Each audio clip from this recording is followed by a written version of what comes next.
اعوذ باللہ من الشیطان الرجیم، بسم اللہ الرحمن الرحیم۔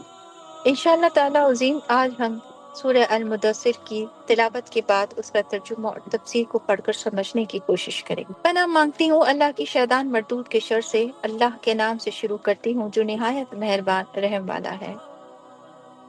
اے بالا پوش اوڑھنے والے، کھڑے ہو جاؤ، پھر ڈر سناؤ اور اپنے رب ہی کی بڑائی بولو، اور اپنے کپڑے پاک رکھو اور بتوں سے دور رہو، اور زیادہ لینے کی نیت سے کسی پر احسان نہ کرو، اور اپنے رب کے لیے صبر کیے رہو۔ پھر جب سور پھونکا جائے گا تو وہ دن کڑا دن ہے، کافروں پر آسان نہیں۔ اسے مجھ پر چھوڑ جیسے میں نے اکیلا پیدا کیا اور اسے وسیع مال دیا اور بیٹے دیے سامنے حاضر رہتے، اور میں نے اس کے لیے طرح طرح کی تیاریاں کی۔ پھر یہ طمع کرتا ہے کہ میں اور زیادہ دوں، ہرگز نہیں۔ وہ تو میری آیتوں سے اناد رکھتا ہے، قریب ہے کہ میں ایک آگ کھاؤں۔ بے شک وہ سوچا اور دل میں کچھ بات ٹھہرائی تو اس پر لعنت ہوئی، کیسی ٹھہرائی؟ پھر اس پر لعنت ہو، کیسی ٹھہرائی؟ پھر نظر اٹھا کر دیکھا، پیٹ طیوری چڑھانا اور منہ بگاڑا، پھر پیٹ پھیر دی اور تکبر کیا۔ پھر بولا یہ تو وہی جادو ہے کہ اگلوں سے سیکھا، یہ نہیں مگر آدمی کا کلام۔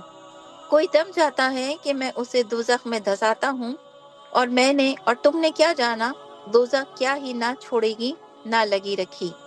آدمی کی کھال اتار لیتی ہے، اس پر 19 داروغہ ہیں، اور ہم نے دوزخ کے داروغہ نہ کیے مگر فرشتے، اور ہم نے ان کی یہ گنتی نہ رکھی مگر کافروں کی جانچ کو، اس لیے کہ کتاب والوں کو یقین آئے اور ایمان والوں کا ایمان بڑھے، اور کتاب والوں اور مسلمانوں کو کوئی شک نہ رہے اور دل کی روگی، اور کافر کہیں اسے اجنبی کی بات کہ میں اللہ کا کیا مطلب ہے۔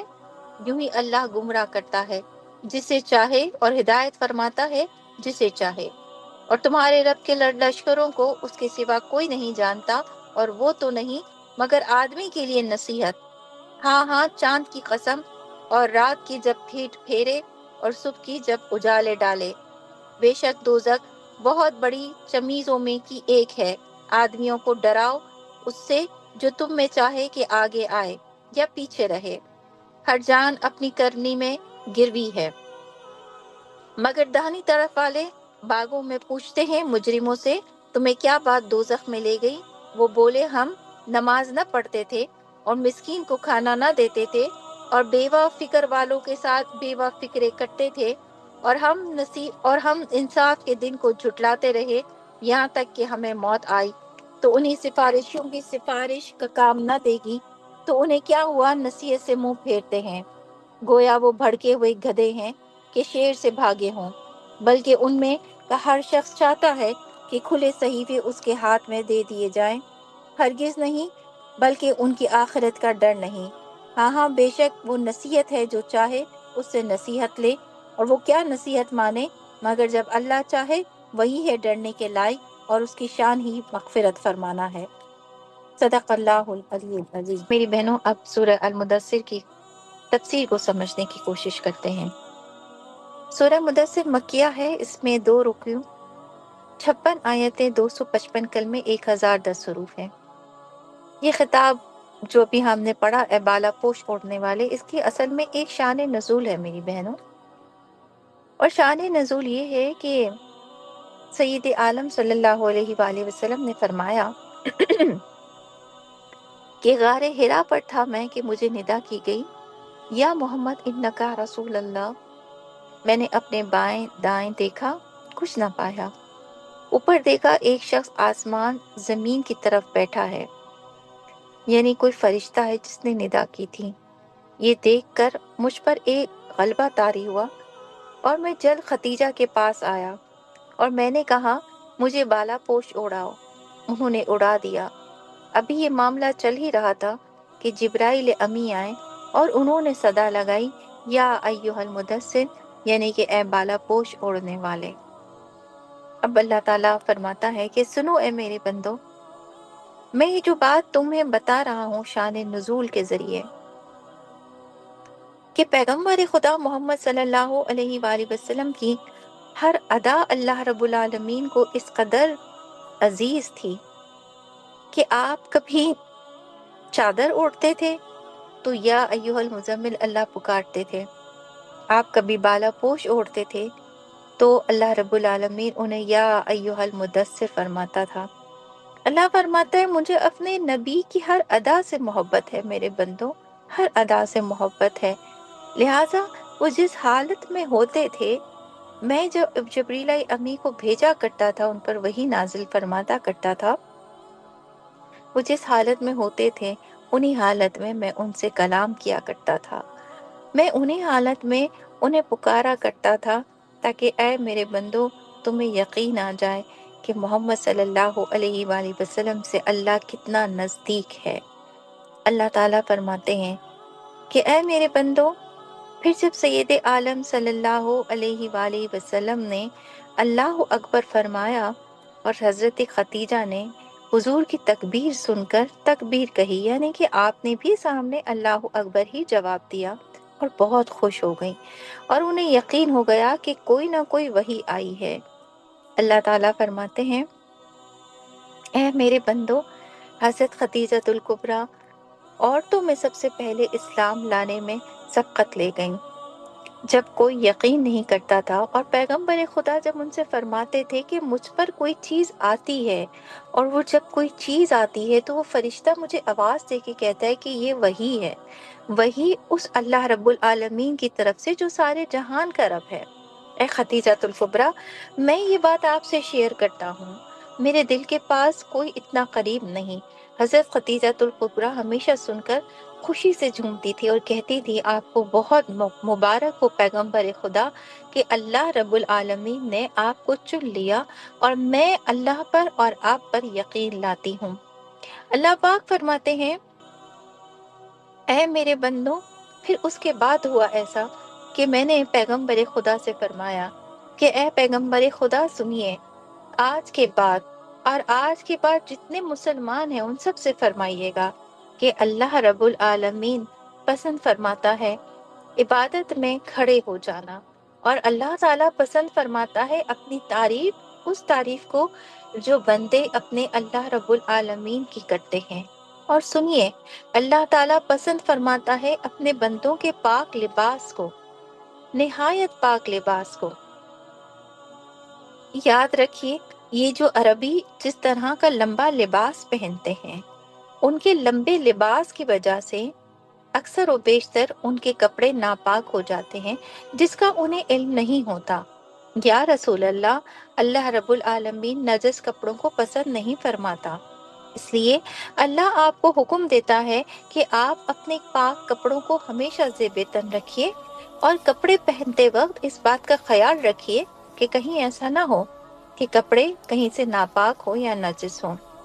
آپ کو پتہ ہے میری بہنوں، نبی پاک صلی اللہ علیہ وآلہ وسلم کے پاؤں مبارک کے نیچے ایک مرتبہ کسی کی بھی جوں آ گئی تھی جو سر کی جوں ہوتی ہے، نالین مبارک کے نیچے آئی۔ میرے اللہ رب العالمین نے وحی بھیجی کہ اے میرے پیغمبر خدا، آپ کی نالان مبارک کے پاؤں کے نیچے ایک جوں مر گئی ہے جس کا خون آپ کے چپلوں پر لگا ہے، اور اللہ رب الرحمن جو کہ پاک ہے، اے پاک پیغمبر خدا، اللہ تعالیٰ فرماتا ہے کہ آپ اپنے ان چپلوں کو بھی دھو لیجئے، نالین مبارک کو بھی آپ واش کر لیجئے۔ میری بہنوں، اللہ بہت پاک ہے، وہ اتنا عمدہ پاک ہے کہ اپنے حبیب کو، اور خاص طور پر اپنے وہ مومن بندے جو اللہ کے بہت قریب ہوتے ہیں، اللہ چاہتا ہے کہ وہ بھی پاک رہیں۔ فرمایا اللہ تعالیٰ نے کہ بتوں سے بھی دور رہیے۔ کیوں؟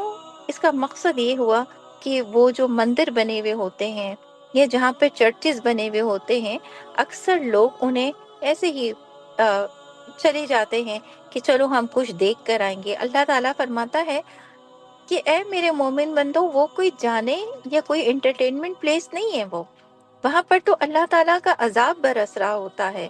لہٰذا جہاں مندر بنے ہوئے ہوں، جہاں پر ایسے چرچز بنے ہوئے ہوں، جہاں پر آپ دیکھیں کہ بتوں کی پوجا ہو رہی ہے، چاہے اب وہ مندر نہ ہو اور مذاہب کی کیٹیگریز ہوں، جہاں پر اللہ کے سوا کسی اور کی عبادت ہو رہی ہو، اللہ تعالیٰ فرماتا ہے یہ سب نجس لوگوں کے کام ہیں، لہٰذا ان سے دور رہیے۔ اور پیغمبر خدا اللہ آپ کو حکم دیتا ہے کہ ایک دوسرے کو ضرور تحفے دیجیے، لیکن تحفے کے اندر اس بات کا خیال رکھنا ہے کہ کبھی بھی کیٹیگری وائز تحفہ نہیں دینا، اور نہ ہی اس طرح سے تحفہ دینا ہے کہ آپ کے دل میں یہ بات آئے کہ آپ کو کسی نے تحفہ دیا ہے اور وہ بہت عمدہ ہے تو اسے بہت عزت دینی ہے، یا آپ کے دل میں یہ بات آئے کہ کسی نے آپ کو تحفہ دیا تو اب آپ کو بڑھا چڑھا کر اور اس سے اچھا تحفہ دینا ہے۔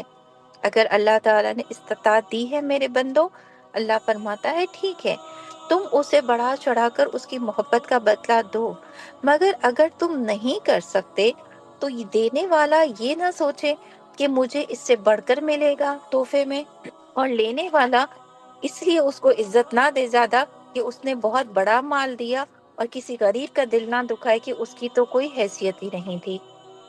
اللہ تعالیٰ فرماتا ہے کہ اے میرے بندو سنو، ایک بات یاد رکھنا، تحفہ دینا ایک دوسرے کو بہت سنتی عمل ہے۔ تحفہ دینا یا لینا، اللہ تعالیٰ دونوں اس سنت کو پسند فرماتا ہے، لیکن اس سنت کے اندر اگر کہیں اپنے مخارج ہوں، اپنے فائدے ہوں، تو اللہ تعالیٰ فرماتا ہے یہ سخت اللہ تعالیٰ کو ناپسند ہے۔ مطلب یہ کہ تحفہ جیسے بھی ہو اسے قبول کر لیا جائے۔ پیغمبر خدا صلی اللہ علیہ وآلہ وسلم کو ایک صحابی نے آ کر چادر مبارک تحفے میں دی۔ میرے نبی کریم صلی اللہ علیہ وآلہ وسلم نے اس چادر کو بہت دل سے قبول کیا اور آپ نے فوراً اوڑھ لیا۔ اس کے بعد وہ صحابی چلے گئے۔ پھر ایک دوسرے صحابی نے فرمایا ہے رسول اللہ، ایسی چادر تو آپ کے پاس پہلے سے موجود تھی، تو آپ کہہ دیتے یہ چادر تو آپ کے پاس پہلے سے موجود ہے، تاکہ وہ کوئی اور چادر لے آتا۔ پیغمبر خدا صلی اللہ علیہ وآلہ وسلم نے فرمایا اپنے الفاظوں میں آپ کو ان الفاظوں کی تشریح دیتی ہوں جو یقیناً آپ کے دل کو چھو جائیں گے۔ فرمایا میرے پیغمبر خدا نے کہ یقیناً مجھے دوسری چادر تو ضرور مل جاتی، لیکن تحفے دینے والے کا دل ٹوٹ جاتا۔ وہ پتہ نہیں کتنی چاہت سے، کتنے ارمان سے میرے لیے خوبصورت چادر نکال کر آیا ہوگا، اس کے نزدیک یہ سب سے خوبصورت چادر ہوگی جو اس نے مجھے دی، اور اگر میں اسے یہ کہہ دیتا کہ تمہاری اس خوبصورتی کو پہلے کسی اور نے چن کر مجھ تک پہنچا دیا ہے تو اسے بہت دکھ ہوتا۔ لہٰذا میرے نبی کی اس بات پر بھی ہمیں عمل کرنا ہے، تحفہ دینا ہے، تحفہ لینا ہے، لیکن کسی کا دل نہیں دکھانا ہے۔ پہلے سے اگر ہمارے پاس تحفہ موجود ہو، ہمیں پسند بھی نہ آیا ہو، تب بھی ہمیں تحفہ نہیں لوٹانا چاہیے۔ آگے اللہ تعالیٰ فرماتے ہیں سنو اے میرے بندو، جس دن رب العالمین سور پھونکے گا نا، یعنی کہ جب قیامت آئے گی، وہ دن کافروں پر پتہ ہے آسان نہیں ہوگا، وہ دن بہت مشکل ہوگا کافروں پر۔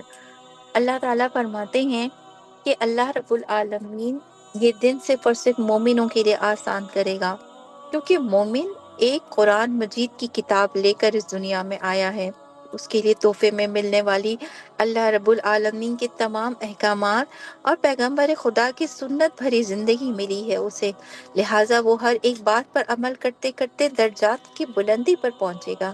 اللہ تعالیٰ فرماتا ہے سنو اے میرے بندو،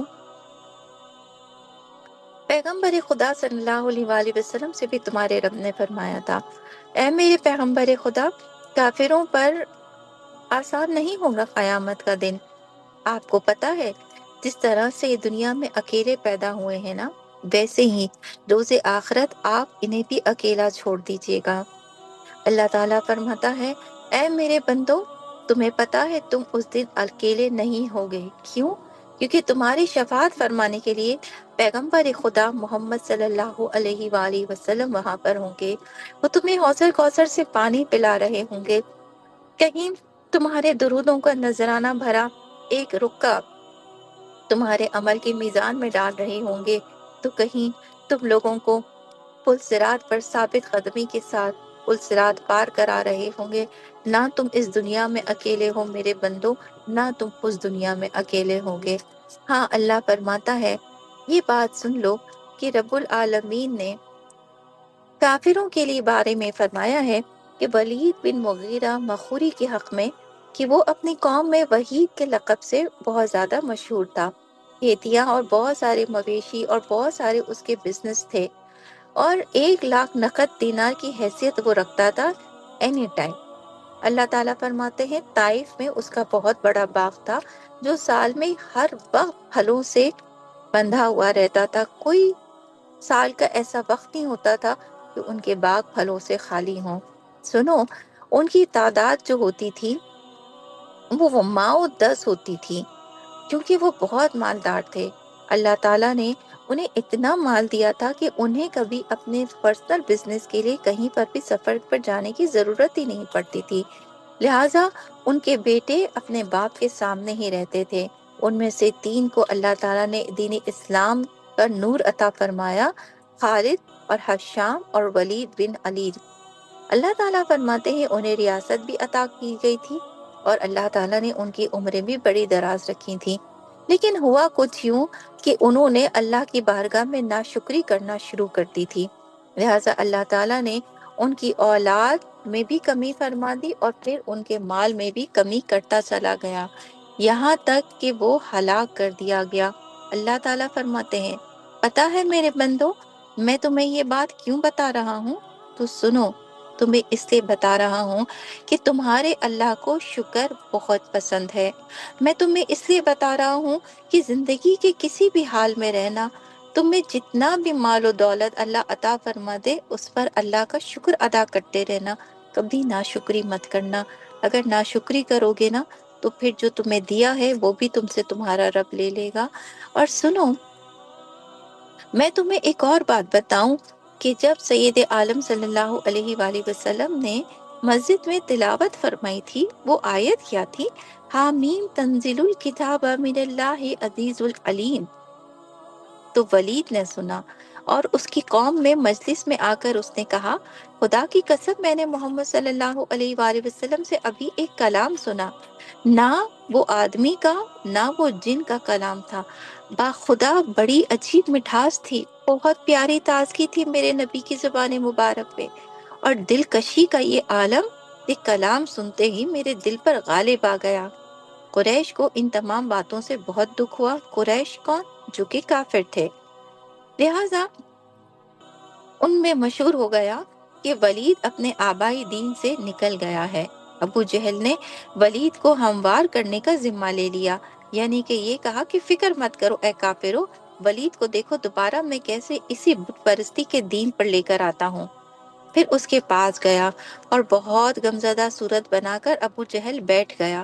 ولید نے کہا، کیا غم ہے؟ ابو جہل نے کہا، غم کیسے نہ کروں، تو اب بوڑھا ہو گیا ہے، قریش تیرے خرچے کے لیے روپیہ پیسہ جمع کر رہے ہیں، اور انہیں یہ خیال ہے کہ تو محمد مصطفیٰ صلی اللہ علیہ وآلہ وسلم کے کلام کی تعریف اس لیے کرتا ہے تاکہ تجھے ان کے دسترخوان سے بچا کچا کھانا مل جائے۔ اس پر ولید کو بہت غصہ آیا، کہنے لگا، قریش کو میرے مال و دولت کا حال معلوم نہیں ہے کیا؟ کیا نہیں پتا کہ اللہ نے مجھے کیسا نوازا ہے؟ اور پھر کہا کہ محمد صلی اللہ علیہ وآلہ وسلم اور ان کے اصحاب نے کبھی پیٹ بھر کر کھانا بھی نہیں کھایا، تو ان کے دسترخوان پر کیا کھانا بچے گا؟ ابو جہل کے ساتھ اٹھا اور قوم میں آ کر کہنے لگا، میں تم سے پوچھتا ہوں، محمد صلی اللہ علیہ وآلہ وسلم کیا تمہیں مجنون لگتے ہیں؟ کیا تم نے ان کی کبھی کوئی بات دیوانگی جیسی دیکھی؟ سب نے کہا، ہرگز نہیں۔ کہنے لگا، تم انہیں کاہن سمجھتے ہو، کیا کبھی تم نے دیکھا کہ وہ بیٹھ کر بہت ساری کہانیاں گڑھ رہے ہوں؟ سب نے کہا کہ نہیں۔ پھر فرمایا، تم انہیں شاعر گمان کرتے ہو، کیا تم نے کبھی انہیں شعر کہتے پایا؟ سب نے کہا نہیں۔ کہنے لگا، تم انہیں کذاب کہتے ہو، تمہارے تجربے میں کیا انہوں نے کبھی جھوٹ بولا ہے؟ سب نے کہا نہیں۔ قریش میں آپ کا صدق و دیانت ایسا مشہور ہے کہ قریش تو آپ کو امین اور صادق کہتے ہیں۔ یہ سن کر قریش نے کہا، پھر کیا بات ہے کہ ولید نے کہا، پھر کیا بات ہے مجھے بتاؤ، کیوں تم پیغمبر خدا کو جادوگر کہتے ہو؟ کیوں ان کے ساتھ جڑے ہوئے رشتوں کو اس طرح سے توڑنے کی کوشش کرتے ہو؟ کیا تمہیں نہیں پتا کہ پیغمبر خدا کا دین باپ بیٹے سے کو جدا نہیں کرتا، بلکہ باپ بیٹے کو ملاتا ہے؟ یہ سارے کام تو جادوگروں کے ہو۔ جادوگروں کے ہیں۔ ہم قرآن پڑھتے ہیں، قرآن ہمارے دل میں جب اثر کر جاتا ہے اس کے باعث ہم وہ سب کچھ کرتے ہیں جو اللہ اور اس کا نبی فرماتا ہے۔ لیکن تم یہ بات کیسے سمجھو گے؟ قرآن جیسی عظیم نعمت تو صرف مسلمانوں کی ہی حصے میں آئی ہے۔ اور پھر اس نے فرمایا تمہیں نہیں معلوم نا کہ دوزخ کیا چیز ہے؟ سنو، پیغمبر خدا نے فرمایا ہے دوزخ ایک ایسی چیز ہے جو آدمی کی کھال کو اس کے جسم سے الگ کر دے گی۔ میں نے سنا ہے اللہ فرماتا ہے کہ اللہ تعالیٰ نے دوزخ کے اوپر 19 فرشتے یا 18 فرشتے رکھے ہیں، اور میں نے یہ بھی سنا ہے کہ اللہ رب العالمین نے یہ فرشتے اس لیے رکھے ہیں تاکہ وہ دوزخ کی آگ کو ہر روز تیز کر سکے۔ میں تمہیں کہتا ہوں میں اس بات پر یقین کر چکا ہوں۔ اور سنو اہل کتاب والوں، اگر تم قرآن پر یقین نہیں کرتے تو توریت پر تو یقین کرتے ہو نا، انجیل پر تو یقین کرتے ہو نا، زبور پر تو یقین کرتے ہو نا۔ اے میرے اہل کتاب والوں، میں تم سے کہتا ہوں کہ پیغمبر خدا محمد صلی اللہ علیہ وآلہ وسلم کی آمد کا ذکر ان تمام کتابوں میں موجود ہے۔ آج وہ پیارا پیغمبر ہم سب کے سامنے موجود ہے، پھر کیوں تم دل میں شک لاتے ہو؟ آؤ اور ہم قرآن پڑھنے والوں کی جماعت میں شامل ہو جاؤ۔ اور پھر کہنے لگا کہ تمہیں پتا ہے مسلمانوں کو کوئی بھی دل میں اس وقت ملال نہیں ہوگا جب قیامت آئے گی، کیونکہ ہم قرآن مجید پڑھتے ہیں اور ہمیں قرآن مجید کی ایک ایک بات پر ایمان ہے۔ ہم دل سے قرآن مجید کی ایک ایک بات کو سنتے ہیں، اور قرآن مجید کی آیتیں ہمارے دل کے اندر روح بن چکی ہیں۔ میں تم سے پوچھتا ہوں، کیا تمہیں کیوں لگتا ہے کہ اللہ رب العالمین کا نام غلط ہے؟ نعوذ باللہ۔ میں تمہیں بتاؤں کہ یہ اللہ فرماتا ہے کہ اللہ جسے چاہتا ہے گمراہ کرتا ہے اور جسے چاہتا ہے نور ہدایت دے دیتا ہے۔ میں تم سے پوچھتا ہوں، کیوں تم نہیں سمجھتے؟ کیا تمہیں نظر نہیں آتا ہے یہ چاند؟ اللہ تعالیٰ فرماتا ہے کہ اس وقت کافر پھر خاموش ہو گئے، اور پھر اللہ تعالیٰ نے فرمایا اے میرے بندو دیکھو اس چاند کی قسم، میں اس چاند کی قسم کھا کے کہتا ہوں جو میری نشانیوں میں سے ایک ہے، اور پھر میں اس رات کی قسم کھا کے کہتا ہوں جسے میں کھینچ کر صبح لے کر آتا ہوں، ایک چادر ہٹاتا ہوں۔ یاد رکھنا اے میرے بندو، دوزخ واقعی بہت بری چیز ہے۔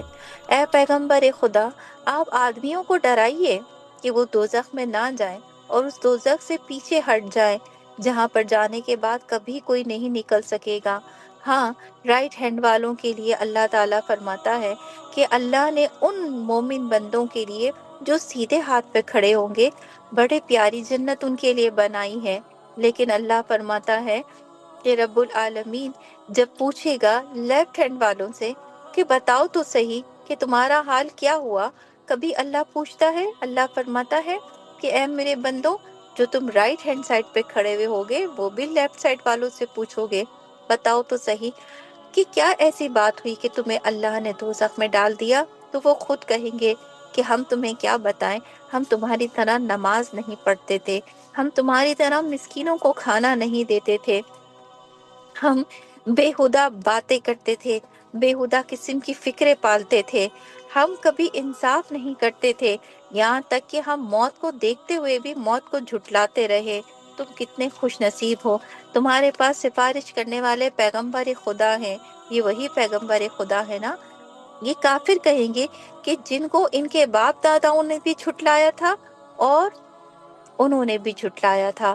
اللہ تعالیٰ فرماتے ہیں اے میرے بندو میں تمہیں بتاؤں، اس دنیا کے اندر نجات پانے والوں میں ہونا، اپنی نیکیاں کر کے اپنے گناہوں کو اسی دنیا میں آزاد کر دینا اپنے نامہ اعمال سے، اور اپنی نیکیوں کو بڑھاتے رہنا، اپنی رب کی رحمت سے کبھی امید نہ ہونا، کبھی بھی ایسے مت سوچنا کہ اللہ تمہیں بخش نہیں سکتا۔ اسی دنیا کے اندر اللہ سبحانہ و تعالیٰ کا ذکر کرتے رہو، استغفار پڑھ کر آؤ میرے بندو، مسکینوں کو کھانا کھلا کر آؤ، صدقہ دے کر آؤ، جتنا ہو سکتا ہے اپنے نامہ اعمال سے اپنے گناہوں کو آزاد کر دو، یعنی کہ نکال دو۔ اے میرے بندو، میں کب چاہوں گا کہ تمہیں ڈالوں اس دوزخ میں جو ایک جہنم ہے، ایک ایسی جہنم جہاں کوئی سفارشی نہیں، سنو، میں تم سے مخاطب ہوں اے میرے بندوں، تمہیں بتاتا ہوں، تمہیں یقین ہو جائے کہ پیغمبر خدا صلی اللہ علیہ وآلہ وسلم جب کافروں کے سامنے قرآن پڑھا کرتے تھے تو وہ کافر ایسے بھاگتے تھے جیسے کہ گدھا شیر کو دیکھ کے بھاگتا ہے۔